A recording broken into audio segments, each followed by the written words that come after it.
TopNewsage.com. Knowledge for all ages. Welcome Arnold to TopNewsage. What's the best way to get rid of belly fat? Well, obviously, you must be a guy when you ask a question like that, because usually women would say, how do I improve my outer thigh or my inner thigh? They're flabby, or the back of the arms are flabby, or how can I make sure that my breasts are becoming a little bit more firm? And then they will go to the stomach. But guys, I see a guy, I just saw a guy the other day in Gold's Gym, an old friend of mine, who always was muscular. You know something? That now 20 years later, I've seen him for the first time again, he was still muscular. But all of a sudden he had the gut sticking out to here. It literally looked like he was 8 months pregnant. But everything else, the calves, the thighs, the arms and everything when he trained was still muscular. So it was only the stomach, because that's where guys get attacked, it's the stomach. So it's the simple rule is, whenever you eat fattening foods or you get older and your metabolism slows down, where does it go first with the guy? It goes to the stomach. But also when you now go on a diet, the first place that it leaves is the stomach. So there is really no specific diet for the stomach. It's just in general, you want to lose body fat. Your body fat maybe is at 15%, you want to get it down to 12% or to 10%. And the way you do that is by burning more calories every day than you eat. So what you want to do is let's say to take 2,000, the number 2,000. You want to go and have 2,000 calories that you eat every day, but burn off 2,500 calories a day. And now you have a negative of 500, and every day you will start slowly going down with the body weight and down with the body fat. And the first place where it will go is at the stomach. So you do your stomach exercises at the same time, your crunches. Remember, 200 crunches every day is a must. You shouldn't even start the day without doing 200 crunches when you get out of bed. And then you do some sit-ups and some leg raises, some twists and all those kind of things. Do some bicycling, obviously some cardiovascular work, but also work out with the weights. That is how you get the stomach down. And then of course, don't forget to do the vacuum. Practice the vacuum. So that when I'm gonna stand up right now, you stand like this, and you hold it like that, 15 seconds, 3 times 15 seconds, and now your brain starts remembering, oh, one of the functions I have is pulling the stomach in, not letting it hang out, but then pulling it in, controlling it. As much as you practice every day standing across against the wall. That reminds you always, and reminds the back that you got to keep your back straight rather than start slouching down like so many guys do when they get to be like 40, 45, all of a sudden they walk around like that, like beaten dogs. I hate that look. So forget about that. So stand against the wall every day and just practice and keep your head back, your chest out, and stand like this for 5 minutes. It reminds the head, the brain, that it has to keep you straight all day. The same is with the stomach always. It keeps you always pulling in the stomach and remind you not to just let it out and be out of control. What was your best squat? My best squat was around 575, but like I said, many times I went up to 550, but they very rarely went to 575, but it was my best. I would also say at the same time that squat was never my number one strength. I did not have the right leg length and the right proportions for really being a good squatter. So I was struggling much more. I was bending forward much more. I was having to put a block underneath my heels to keep straight, to keep the body straight. I remember that Franco Colombo, he had the perfect body for squats. So Ken Waller had a perfect body, Sergio Oliva, they all had like a really great body, perfect bone structure for squats. I never did it, but I did it. I did my 10 sets of squats, and I did a lot of front squats. I had the bar coming across here, and had my arms here holding the bar, keeping the elbows up high, and then just looking up and going down, because they kept my position and my body pretty straight. So I did that a lot of times. But you know, squat is just a very important exercise. It's like deadlift and bench press and like rowing, bent over rowing, and dumbbell flies and barbell curls. These are all basic exercises that you need to do. So I was a fanatic about squats. And I used to train with people like Franco that were good squatters to inspire me. I'm a 35-year-old who just started strength training for the first time in my life. Do you have any advice for a late beginner? Well, the first advice I will give you is not make the same mistake I made. I went to a weightlifting gym and I asked the guys to train me, and then they trained me for 2 hours, which was way too much. But I think this was their way of kind of like having fun with me. I was 15 years old, and those champions there in this weightlifting club just said, yeah, try to do this exercise, and you got to do this exercise, and you got to do this, and do 5 sets, and do 10 reps, and do 15 reps, and all this. And so then when I was finished, I remember I was driving home with the bicycle. I was riding for around a half an hour, 45 minutes, everything was dandy and fine. But then all of a sudden, I had no more feeling in my hands. Absolutely, the feelings went awry, and it was gone. And all of a sudden, I landed in a ditch and wiped out with the bicycle because I did not know how to hold on to the bar, and I didn't have any feelings anymore in my hands. And then all of a sudden, my legs gave out. So I was like walking home, like totally wobbly, and it was disastrous. And the next day, I was so sore everywhere. So that was the wrong way to start. So what I would do is just simply do no more than 3 sets a body part. There's no hurry. We've done it all these years without it. So now just slowly start to 3 sets of 10 reps for each exercise, 3 sets of curls, 3 sets of triceps extensions, 3 sets of shoulder press, 3 sets of squats, everything 3 sets, and then let it be. And then slowly work up there from there. And then as soon as you start detecting that there's certain areas that you develop really well because of genetics, and other areas that you won't develop well, that they're falling behind, then you know how to make the adjustment to your training, where you keep doing the 3 sets for the body parts that grow really well, but you now increase to 5 sets of body part or 6 sets to those body parts that don't grow so well and that are falling behind. And this is how you then make the adjustments, and that's why I always say, everyone cannot train the same training routine, because everyone has a different body and everyone has different needs. How long do you usually ride a bicycle?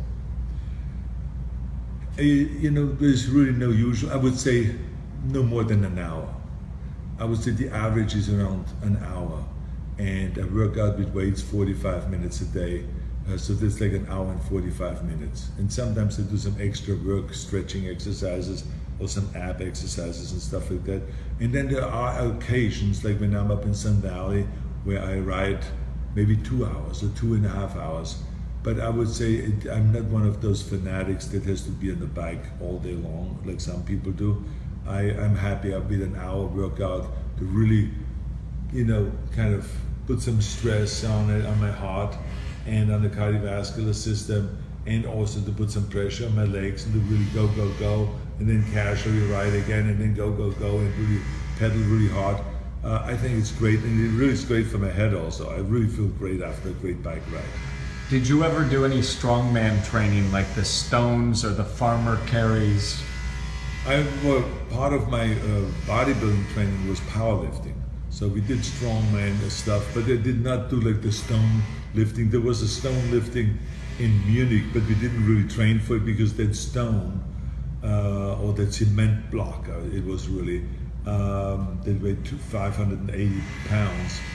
It wasn't really available all year. So they would bring it out at Beer Fest, and then they will be available for 30 days. And so you can beat this 30 days, you can come there and you can be the day's champion, and they will register you and will write you down, and you get listed as one of the champions of the day. And then on the end of the month, all the 30 champions of this, each day, the champions, they come together on this one day and they compete against each other. So that's, and then that stone goes away again. So you can't really train with that all year long. But I mean, we would do, you know, lifting, heavy lifting, power lifting and stuff like that. But I wouldn't say I did any of the traditional strongman stuff, like throwing tires and you know, throwing logs through the air and all that stuff. I never did any of that. What was your worst injury?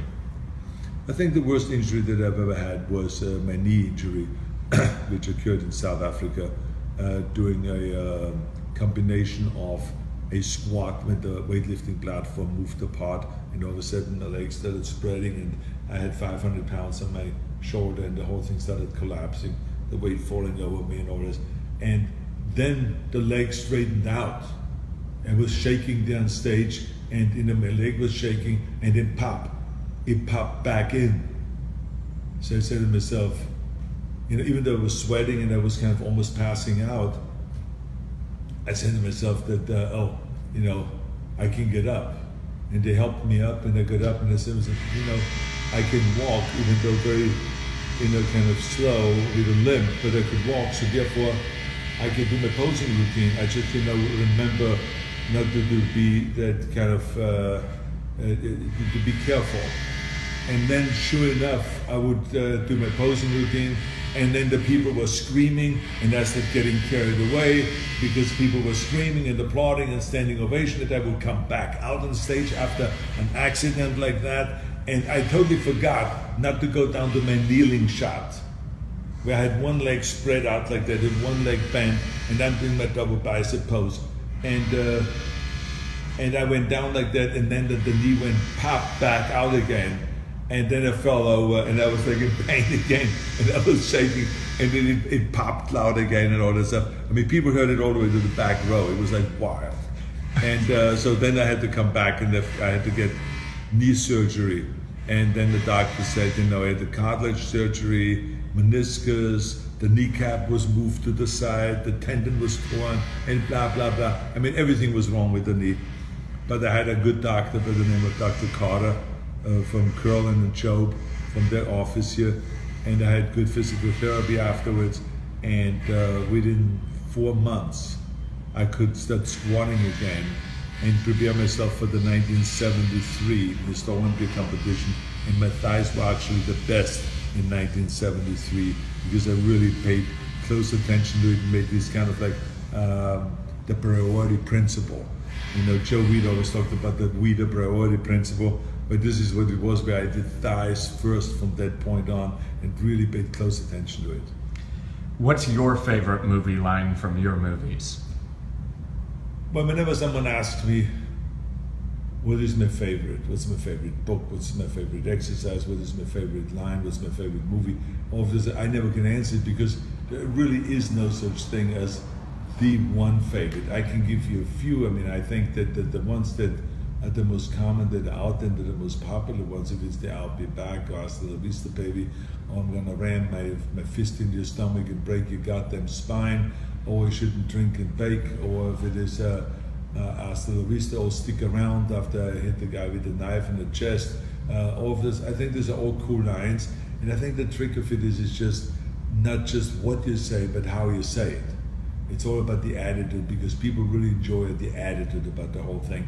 I think it was like when I was sitting on Commander in the airplane, and this big monster black guy was supposed to guard me, and then I just broke his neck in the plane quickly, and then the stewardess came, the flight attendant came, and she says, "Can I help you?" And I said, "Well, just leave him alone, leave him asleep because he's dead tired." Just the way I said it, because he was dead by now, to say he's dead tired. I think that she did not know what I was talking about, but the audience knew what I was talking about. So that's what made it actually funny, and the funny line. Arnold, which direction is the beach? The beach is right over there.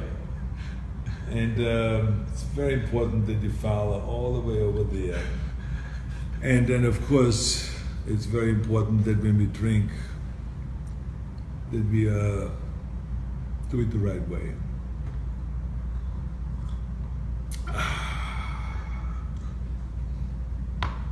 Anyway, sometimes when you have a problem pumping up your bicep and you don't have really a way to get to the gym, just pump it up.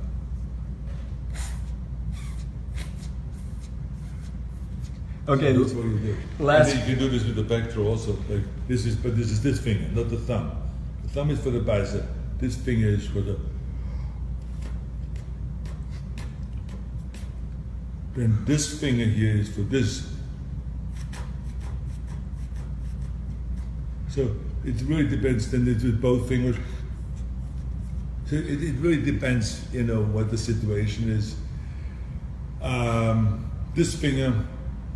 Ow! Okay. All right, I forgot again.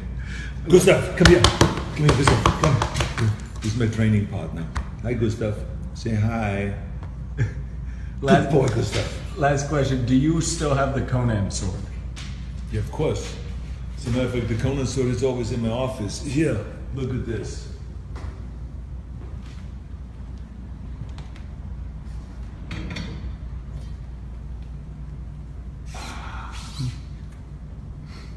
Crush your enemy. See them driven before you and hear the lamentation of their women. Tell us what you think in comments down below. Subscribe to TopNewsage for more news and entertainment from around the world.